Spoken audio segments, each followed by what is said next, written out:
on vient de présenter la notion de stratégie dominante. On va maintenant s'intéresser aux stratégies dominées. C'est une notion un petit peu plus faible, mais qui permettra également d'avancer vers l'idée d'une solution d'un jeu. Je vous donne la définition ici. On dit qu'une stratégie SI d'un joueur I est dominée par une autre stratégie SI' de ce même joueur si, peu importe ce que les autres jouent, c'est-à-dire peu importe le profil des stratégies du joueur 1, I-1, I+1, N, l'ensemble des autres joueurs, si donc, peu importe le profil des stratégies jouées par les autres, le gain du joueur I est meilleur lorsqu'il joue S'. SI, c'est donc une stratégie qui apporte une utilité moins grande que SI', peu importe ce que les autres font.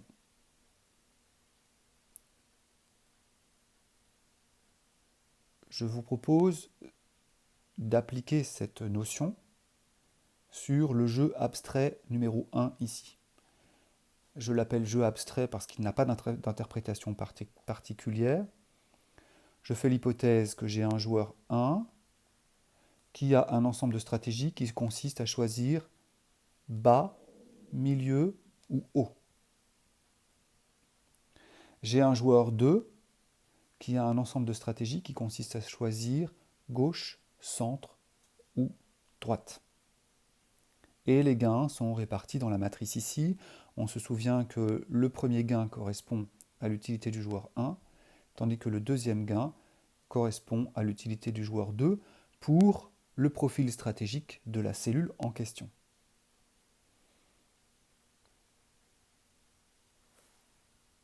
Je propose d'utiliser la définition d'une stratégie dominée pour le jeu abstrait numéro 1. Sur cette diapositive, je vais mettre en évidence le fait que la stratégie C est dominée par la stratégie G pour le joueur 2. Donc je prends le point de vue du joueur 2. Je compare C par rapport à G.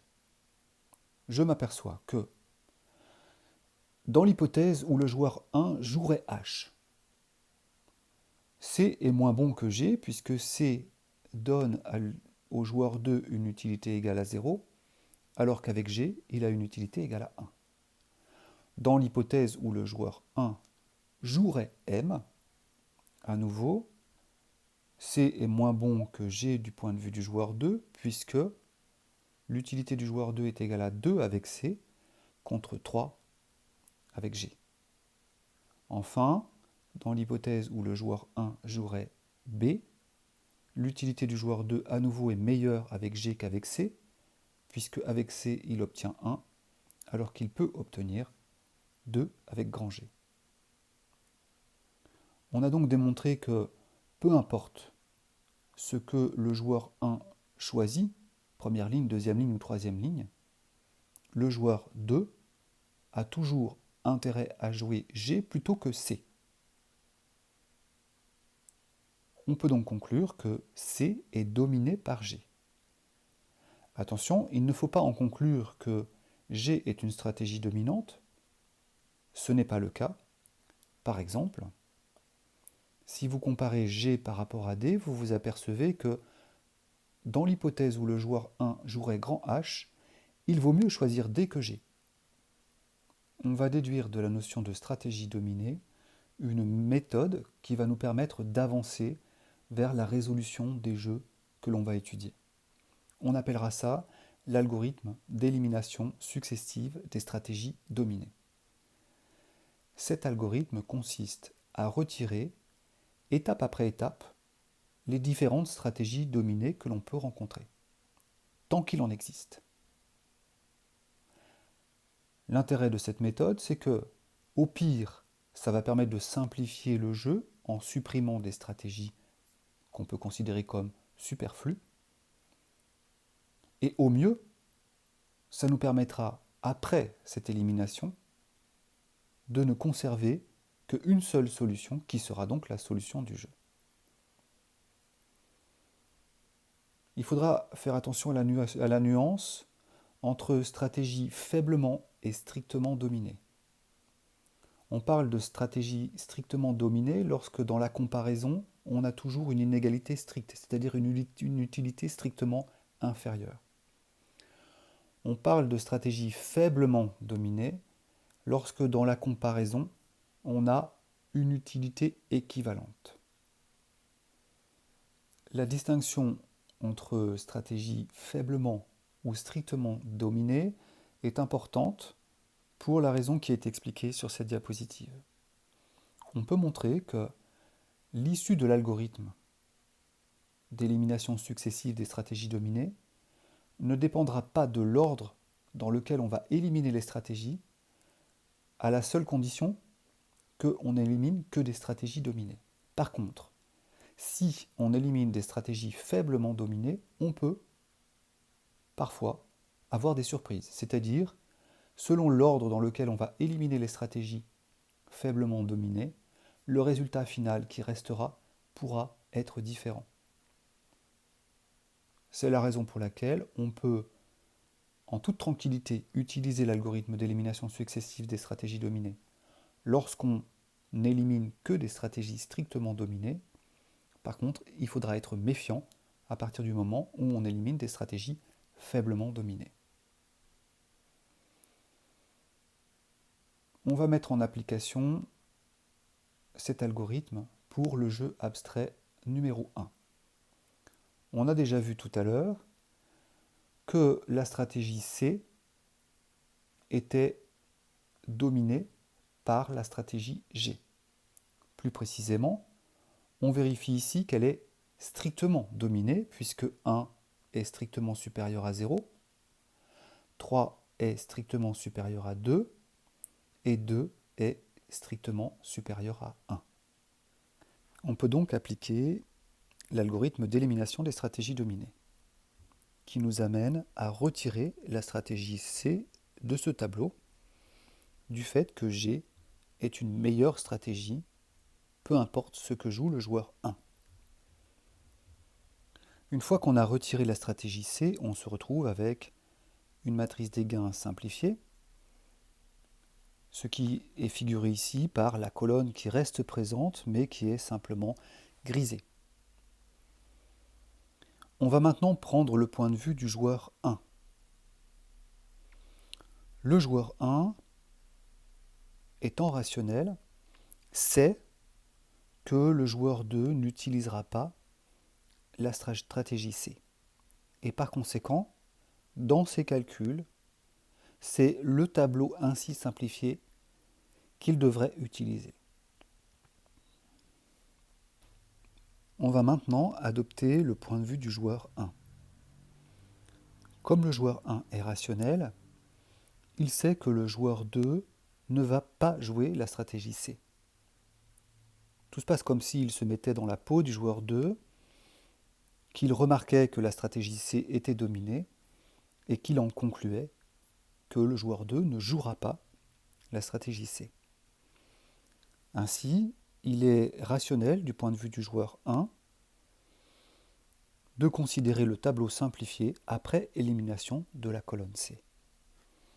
Si on fait ça, on peut mettre en évidence que la stratégie H est dominée du point de vue du joueur 1 par la stratégie M. En effet, on peut voir ici que s'il joue H alors que le joueur 2 joue G, le joueur 1 aura un gain de 3, alors qu'en jouant M, il aurait un gain de 4. De même, s'il joue H alors que le joueur 2 joue D, il aura un gain de 2, alors qu'il pourrait obtenir un gain de 3 en jouant M.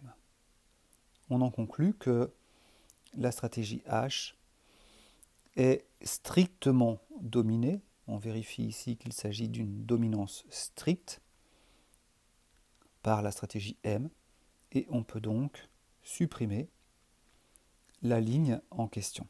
Une fois cette ligne éliminée, on se retrouve avec la matrice des gains simplifiée suivante, où à nouveau on a représenté en grisé la stratégie que l'on vient d'éliminer. On adopte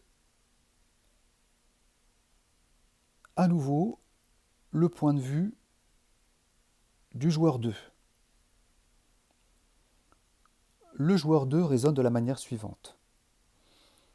Il sait que dans une première étape, le joueur 1 a commencé par éliminer la stratégie C, du fait qu'il savait que le joueur 2 ne la jouerait pas. Le joueur 2 sait donc que le joueur 1 a raisonné sur un tableau simplifié. Et il sait par conséquent que sur ce tableau simplifié, il a éliminé la stratégie H. Il est donc légitime pour le joueur 2 rationnel de baser la suite de son raisonnement sur la matrice des gains simplifiée que nous voyons ici. Il faut remarquer ici qu'on a un jeu de miroir à 2 étapes ici, qui fait que je suis rationnel, il est rationnel, j'en déduis donc ci et ça, et je simplifie le jeu en tenant compte de cette rationalité réciproque. Ce raisonnement étant admis, on peut alors montrer que le joueur 2, en utilisant la matrice simplifiée, va conclure que la stratégie D est dominée par la stratégie G. En effet, dans l'hypothèse où 1 jouerait sa stratégie M, le joueur 2 obtient 0 avec D contre 3 avec G. Dans l'hypothèse où le joueur 1 jouerait la stratégie B, le joueur 2 obtient 1 en jouant D contre 2 en jouant G. Dans tous les cas, le gain est strictement meilleur avec G. Et donc, la stratégie D est strictement dominée par la stratégie G. On peut par conséquent l'éliminer.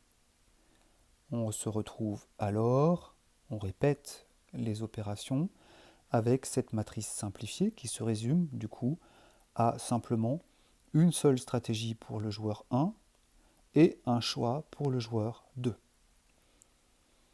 Toujours en vertu de ce jeu de miroir, c'est cette matrice que le joueur 1, à qui il reste un choix à faire, va considérer pour faire ce choix. Il va alors constater de manière triviale ici que la stratégie B est dominée par la stratégie M, puisque elle lui assure un gain de 3, alors qu'il peut obtenir un gain de 4 avec la stratégie M.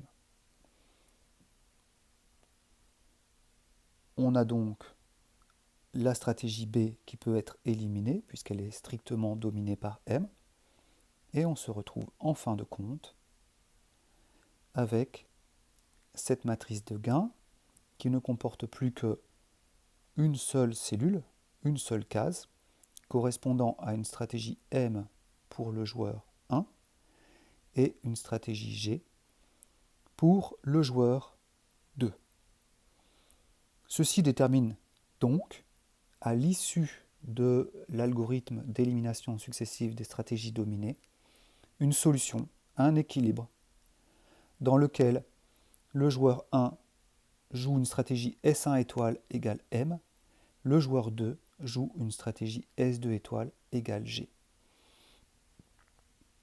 À nouveau ici, j'utilise la notation étoile pour signifier que c'est une situation particulière qu'on peut justifier comme étant la solution de notre jeu. J'ai eu largement l'occasion, au cours de la présentation de cette démonstration, d'insister sur le fait que l'algorithme d'élimination successive des stratégies dominées postule implicitement que les joueurs ont la capacité de rentrer dans un jeu de miroir profond. Chacun éliminant à tour de rôle les stratégies qui sont dominées pour finalement simplifier le jeu et faire ses choix en conséquence. À l'évidence, lorsque le jeu devient complexe et que le nombre d'étapes devient grand, ce jeu de miroir devient irréaliste si on le compare par rapport aux capacités cognitives d'un individu lambda normal. On peut alors penser que l'issue que l'on détermine en utilisant l'algorithme d'élimination successive des stratégies dominées aboutit à un résultat qui est irréaliste pour décrire le comportement d'individus réels, du fait que ces individus réels ont des capacités cognitives limitées.